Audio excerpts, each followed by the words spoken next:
விஷ்ணு பிரமா நந்தி எல்லாம் கேட்டுக்கோங்கடா. இந்த 76 வருஷம் ஆண்டு காலமாக மழையை உடைக்க மண்ணுகள் அல்ல பூரா அள்ளி பாழாக்கிட்ட, பூமியை பாழாக்கிட்டேடா. நீ தப்பு செஞ்சு வச்சுருக்க மானிடப்பே அப்படின்ட்டார். மானிடப்பே தப்பு பண்ணி வச்சுருக்க. உன் வீட்டு மாளிகையை நீ நல்லா உன் பொண்டாட்டி புள்ள பேரம் பேத்தி வித்தோட்டமாக சுற்றி டெய்லி சுற்றி உட்காந்து சாப்பிடு. சரியா? சாப்பாடு உணவு சாப்பிடுறதில்ல, எல்லாமே உள்ளே வச்சுருக்க. உன் வீட்டுக்குள்ளே என்னென்ன வச்சுருக்கோமோ அத்தனையும் அதுலேயும் மோந்து எப்படி சாப்பிடணுமோ அப்படி சாப்பிட்டு வித்தோட்டமாக உட்காந்து சாப்பிடு. அறிவு எது கொடுத்தாரு? அறிவு எதுக்கிட்ட கொடுத்தாரு? மானிட பேயலா, அறிவெட்ட முட்டா பேயலை. மலையை உடைக்கான் பூரா, மலையை பூரா உடைச்சி பூரா அப்படியே மலையை உடைச்சி உள்ளே சிதறிக்கான், கட்டடமாக கட்டி சிதறிக்கான். முட்டா கூதிமனுகளா, முட்டா கூதிமனு ஒரு அறிவுங்கிறது இல்லை. எப்படி கவர்மெண்ட் வேலைக்கிறோம் பூரா அப்படியே 2 கால் கொடுத்தாரு, 4 காலாக தோளில் தூக்கி போட்டு அலையுதான். உனக்கு இருறா, அந்த இராணுவ வானரப்போட டைம் போடையில் அம்புட்டு அதிகாரி விட மாட்டார், துவைச்சி எடுத்து போடுவார்.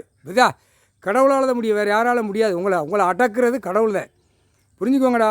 அதான் அதிகாரியிலேருந்து அரசியல்வாதி வரைக்கும் வீடு மாளிகை கட்டி நாக்கை போட்டு நக்குத வித்தோட்டமாக அவன் குடும்பமே உட்காந்து சுற்றி நக்கு. சரியா? பாவத்துக்கு மேலே பாவம் தான் கர்ம வினை செஞ்சுருக்கான்ட்டார்ல. கர்ம வினை.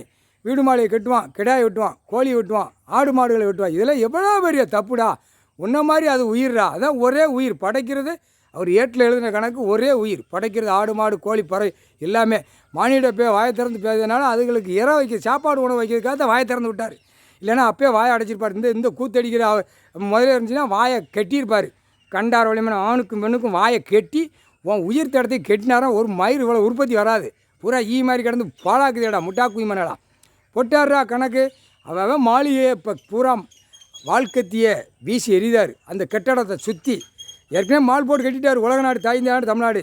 இப்போ அந்த கட்டடத்தில் உள்ள மால் இவன் போட்டு மானிட பேசிக்கான்ல, அதை உடச்சி விடுதார். உடச்சி விட்டாச்சுன்னா கீழே அப்படியே ஒரு அதர்வில் சொட்டுன்னு கீழே இறங்கணுன்னு அந்த பில்டிங்கை மானிட பேல ஆணும் பெண்ணும் மண்டை மூளை உன் கொட்டல் சிதறும். சரியா? அதுன்னு வல்ல நினைக்காதடா. சுற்றி கணக்கு பார்க்குறவன் கக்க நீ சிரிக்க டைம் பார்த்து அடிப்பார். சரியா? அந்த நேரம் நீ உள்ளே உட்காந்துருக்கணும், அப்படியே நெரிப்பார். அப்போ தான் உன் உயிர் போகையில் கடவுள் சொன்னார், நம்ம கேட்கல. அப்படியே உன் ஆத்மா உயிரை அள்ளிட்டு போய் எரிமலை கீழே வெண்ணி தண்ணி கொதிக்கீழே ஆற்றிடுவார். வர்றா கொண்டாரவள் இந்த செம்மத்தோடு முடிச்சிட்டாரா முக்கால் சத்தியம்.